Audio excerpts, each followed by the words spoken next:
All right, good to have you back. What I'm talking about today is something that is really super easy to skip, miss, and it's absolutely essential.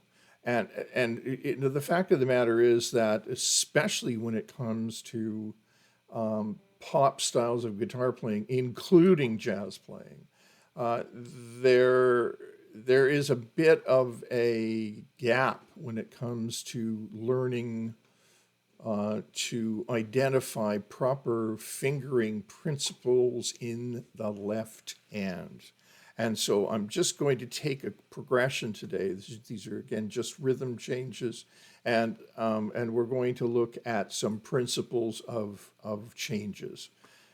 There's three words that you need to remember, and they are guide, a guide finger, common finger, and pivot finger. Guide, common, and pivot. I was just playing through these changes and realized that, over the years, I do all of these things sort of without thinking anymore. But if you're teaching, it's not really cool to do it without thinking. So that's what I'm trying to do is bring this into my consciousness because there were years and years where I worked on with classical guitar playing with fingerings, and with classical guitar it becomes very specific. So remember those three terms: guide, common, and pivot. And I'm just going to take a look at the change from B flat 6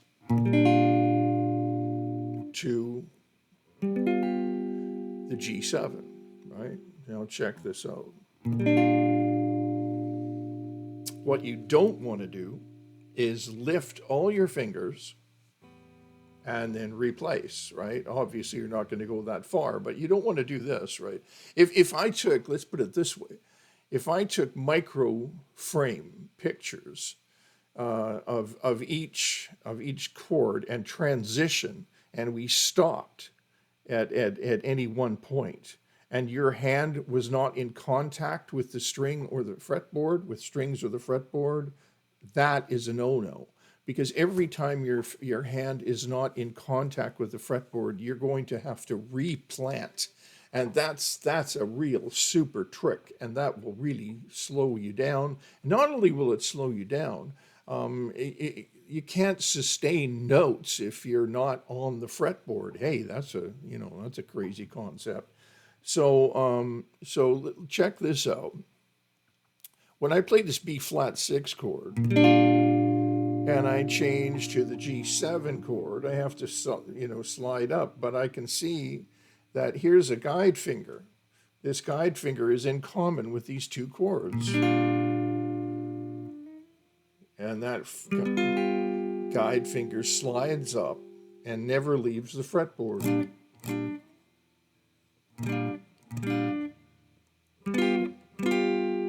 Right?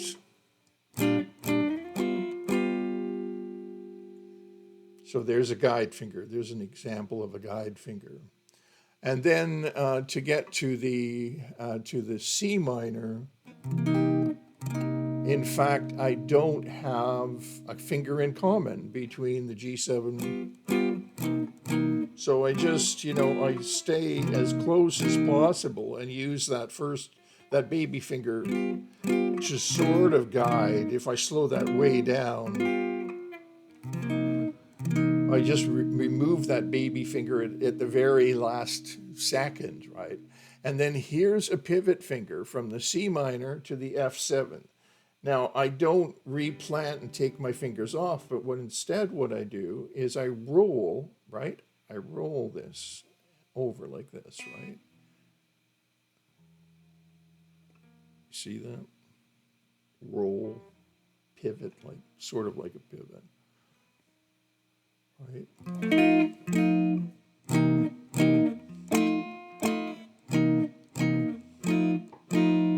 Like to do this, that's brutally hard if you're playing it at quick tempos, at quick clips, and not to mention the fact that yeah, you lose the sustain.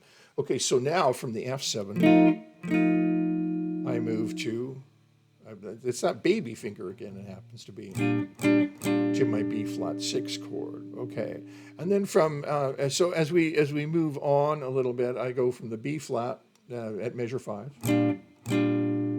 to the B flat 7. Check it out. See, I don't take all my fingers off and replace them. Right. Again, I have two fingers in common with the chord I'm coming up to. Right. So from a B flat 6 to a 7. And what you're hearing too is, by the way, that's what you should be hearing because that's the only thing that's changing.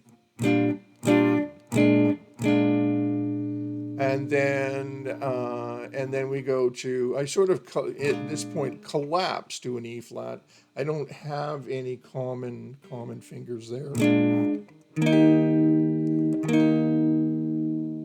And I'm going to go to an E flat diminished right here because it's a nicer change. So an E diminished, I'm sorry. So E flat, and then roll this over, right? Roll that over. Nice, easy change. Now the next question is, do I have anything in common between the E diminished and the B flat 6? Yes, I do. Let's see.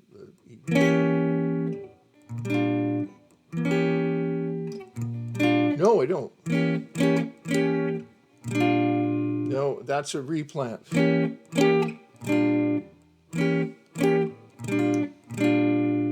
All right, now,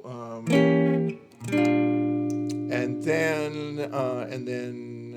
G7. Now, if we change the C minor to a C7, which is totally cool, I have that nice tritone movement, right? Like just right underneath my fingers, keep everything down, move it, right? Same thing, tritone, guide finger, guide. Let's take another look at that. So we have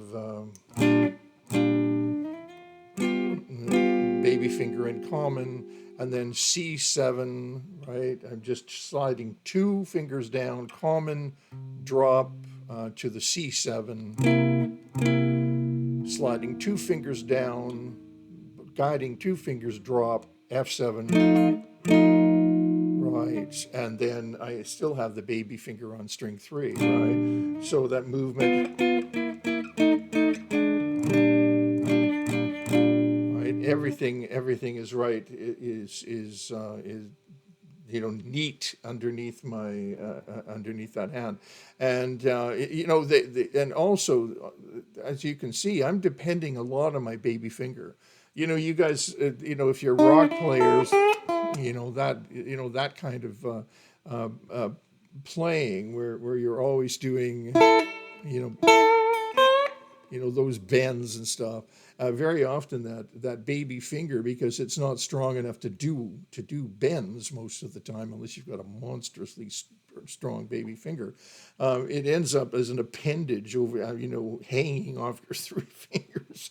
But when you're playing in a jazzier format, that bass, that baby finger is really, really essential in everything you do. It becomes a strong finger, right?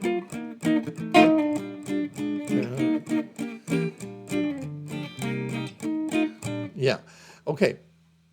So common fingers, guide fingers. If we look at the next section here, let's say we can go up to the 3/7 chord. And we do that tritone thing again, moving it down, tritone moves down, a semitone, common fingers,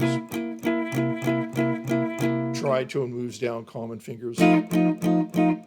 Not only is that a better musical result, because you can hear that that movement of the tritone, but also it keeps everything really nice and close in terms of your fingering. So what works musically, I guess, one way to put it is, so what works musically will also work mechanically. It will work with your fingerings as well. So again, common fingers, guide fingers, and pivot fingers. You're always looking for movements that will facilitate ease, right? Will always maintain contact with the fretboard. When you're doing a practice, this kind of thing, take one simple change, like let's say our B flat 6 to our F7, and just keep that baby finger down, right? See, that baby finger just is guiding, right?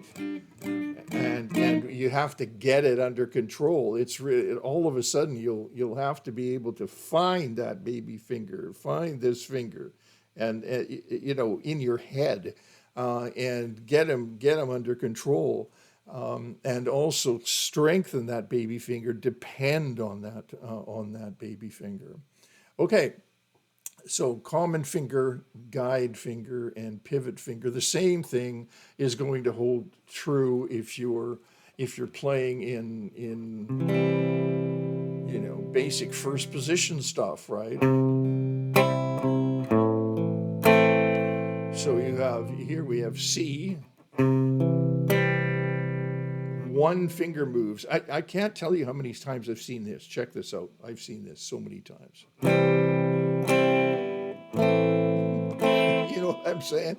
Like here, change from C chord to A minor, and all the fingers come off of the fretboard from the C, only to replant two fingers in exactly the same place that they were.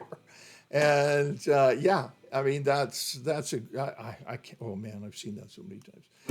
So.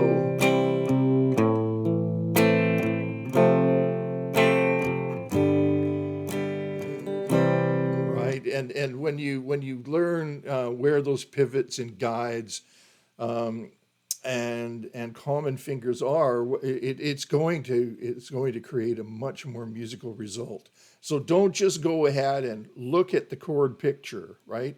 The shape, and throw it on the fretboard, and then look at another picture for a shape and throw it on the fretboard. You're going to be doing yourself a great disservice. And not only is it going to end up sounding unmusical, but it's going to be hard to play. So instead, learn to think on the fretboard. Learn to question what you're doing. Learn to question where your fingers are moving, and keep asking yourself the question: is there an easier way to do this? And I've got the answer for you already. Yes, there is always an easier way to do it. Okay, good. So if this was a help to you, write those down. Guide, common, and pivot, right? Think about those, and just look at your hands and think, specifically at your left hand, of course, and try to tidy up your fingerings, and make sure not to ignore that baby finger, which is just as strong and essential as your finger, your index finger, for instance. Okay, so if this was a help to you, give us a like, and or subscribe. If you have any questions, let us know. We're always here just sort of hanging around playing guitar. We have no life. So yeah, let's do that. And thanks for dropping by, and hope to see you real soon.